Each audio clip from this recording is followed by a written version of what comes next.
ലോകത്തിലെ ഏറ്റവും ഭീകരമായ 2 ആണവ ബോംബ് സ്ഫോടനങ്ങളിൽ നിന്ന് ഒരേ മനുഷ്യൻ ജീവനോടെ രക്ഷപ്പെട്ടു. ഇത് നിങ്ങൾ വിശ്വസിക്കുമോ? This is day 30 of 30 stories.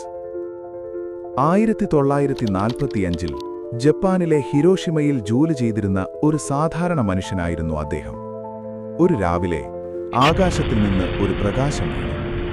ഒരു നിമിഷം കൊണ്ട് നഗരം നരകമായി. അദ്ദേഹത്തിന് ഗുരുതരമായി പരിക്കേറ്റെങ്കിലും അത്ഭുതകരമായി അദ്ദേഹം ജീവനോടെ രക്ഷപ്പെട്ടു. പക്ഷേ കഥ ഇവിടെ തീർന്നില്ല. അടുത്ത ദിവസം അദ്ദേഹം സ്വന്തം നാട്ടായ നാഗസാക്കിയിലേക്ക് തിരിച്ചുപോയി. അവിടെ എത്തിയതിനു പിന്നാലെ വീണ്ടും അതേ ഭീകരം, 2ാമത്തെ ആണവ ബോംബും അദ്ദേഹത്തിന്റെ ജീവിതത്തിലേക്ക് വീണു. 2 ആണവ ബോംബ് സ്ഫോടനങ്ങളും അതിജീവിച്ച ആ മനുഷ്യന്റെ പേര് സുതോമു യാമഗുചി. ലോകം തകർന്നു പോയപ്പോൾ പോലും ചിലർ ജീവിച്ചിരുന്നത് ചരിത്രം പറയാനായിരുന്നു.